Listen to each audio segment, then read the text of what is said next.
Hello dear friends, I apologize. In the last video I once again didn't notice that I ran out of my 15 minutes recording time, so it might have ended a bit abruptly, but I'm proceeding just from where I stopped. Just to remind you, we're working with some advanced web scraping with Laravel, with ajax loaded results, and yeah, if you haven't seen the previous video you might be a bit confused, so I suggest you watch it, and let me proceed. So what happened in the end of the last video is that I received a 406 not acceptable response, and I'm now gonna show you how to solve it. Basically we're currently sending a request with a method which is get and the URL. Now there is another optional param we can pass here. It's actually an array of various options. One of them is the headers, and the headers are an array themselves. So since we're getting a not acceptable, we need to pass the accept header. And I don't think you should worry so much as what that means, but maybe I'll explain it later. But for now, we're just gonna accept all. Right, so this should solve our problem with the 406 error. And let's see, yes, we certainly did solve it. Now we're getting the HTML as we should. But there is a big but. Now I actually was hoping for a bit simpler example for this tutorial, but this is the site I found, so I'll explain what's going on here. Usually when you find this actual URL, you get a JSON response. A JSON response which contains the data, which means you basically get some, I'll just write it here, you get some objects, let's say, what are we dealing with? Influencers. So we get, let's say, influencer name. This is just an example, yeah? What's the name here? Oh man, Takur. Okay, so yeah, you just get some JSON object, yeah, and then you parse it and then you work with it. Now this website, I don't know why, maybe they actually trying to protect their data, maybe it's just this is the way it was built, but it doesn't return the JSON. It already builds an HTML, and it returns a JavaScript code which they run and then load this HTML.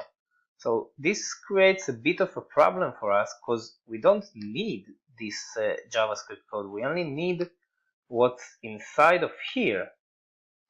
Now if we for a moment load our previous function, yeah, the regular scrape, not the advanced scrape.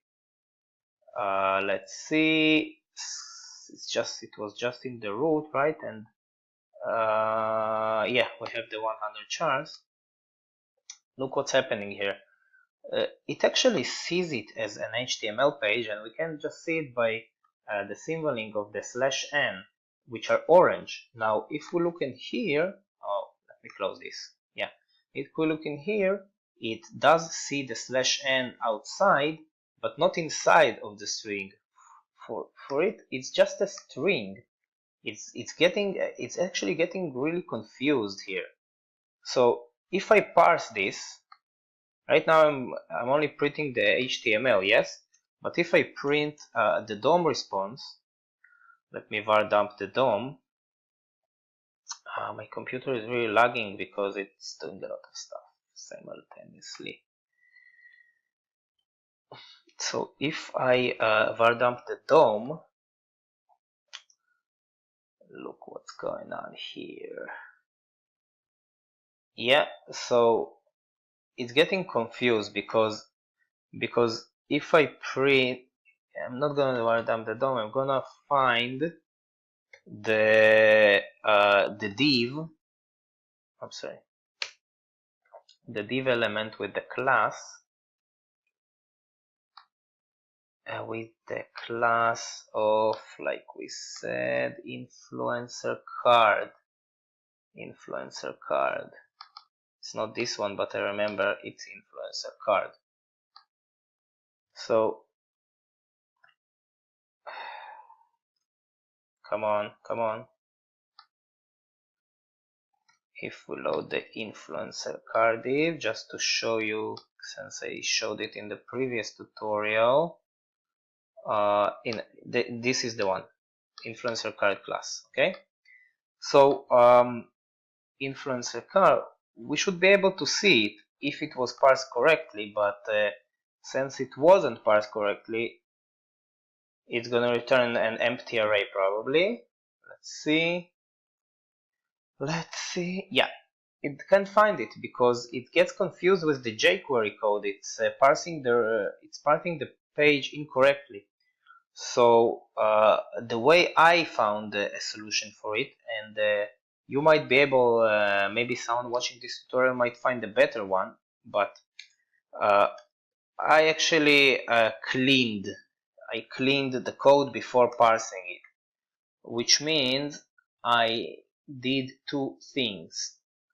I have actually removed all those characters from here to here. I substring them, and then I removed all the excessive string from here to here, including the closing bracket of this replace with method. So I'm not gonna trouble you with all this counting I have already done. I'm just gonna show you the result. So yes, what I did is I actually trimmed 43 chars in the beginning of the string and 143 in the end of this string, and I'm gonna show you the result. The result is actually, let's refresh.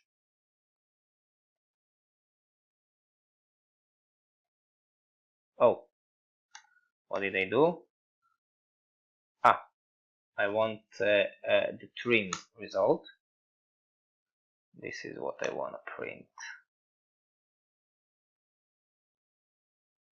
What?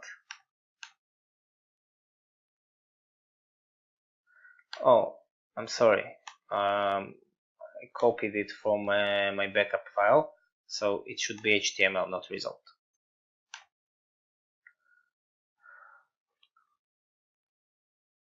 Right. So yeah, I trimmed all the jQuery thingy. So yeah. Now I have another problem here. Actually, even two problems.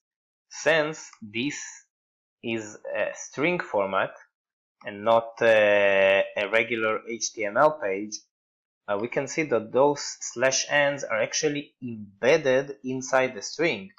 While here, like I already said, they're orange. This means that it does recognize it as simple line breaks. It's not part of the string, but in here, there definitely are a part of the string, which creates a problem for me. I don't need them in my string, so the next thing I need to do is I need to clean them. And I could have printed it out and I could have shown you the problem, but just trust me on that, it's not gonna work. So I'm adding another line of code, another variable cleaned, and I'm just using strreplace. I'm replacing all the /n's, and this is just escaping. I need a double slash for that, with nothing. I'm just replacing them with nothing. But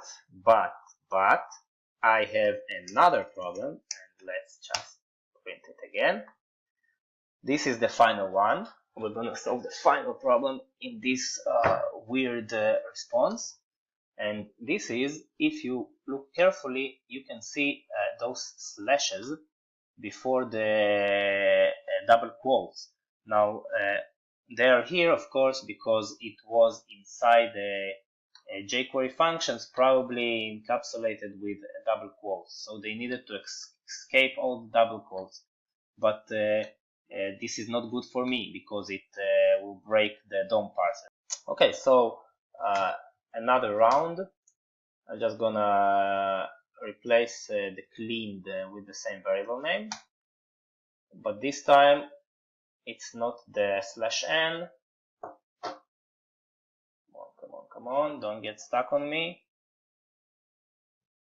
Yeah, this time it's gonna be just those slashes. And if I print it again, I think I should get the correct result now. Yes, now I should be able to parse it correctly. And to prove it to you, I'm gonna remove this line of code, and I'm just gonna I'm gonna look for the influencer card in the DOM, and I should be able to find it. Why didn't I find it? Why didn't I find it? Why didn't I find it? Of course, I didn't find it because I'm still parsing the HTML when I should be parsing the cleaned string. This time we're gonna get it right. This time we're gonna get it right. Yes, we finally got our influencer card. Now I'm running out of time here again, so I think I'm gonna make another one of the advanced parsing. I'm just gonna once again go over the example I did last time to get some of the data from this card, just to solidify this, because from now on it's the same process as we already did in tutorial 2 and 3. But let's do it once again. If you're not interested, you can skip the next tutorial and jump over to tutorial number 6, when I'm going to be talking about different subjects. Thank you guys for watching, and have a nice day, have a nice evening, have a nice morning. I don't know where you are. Goodbye.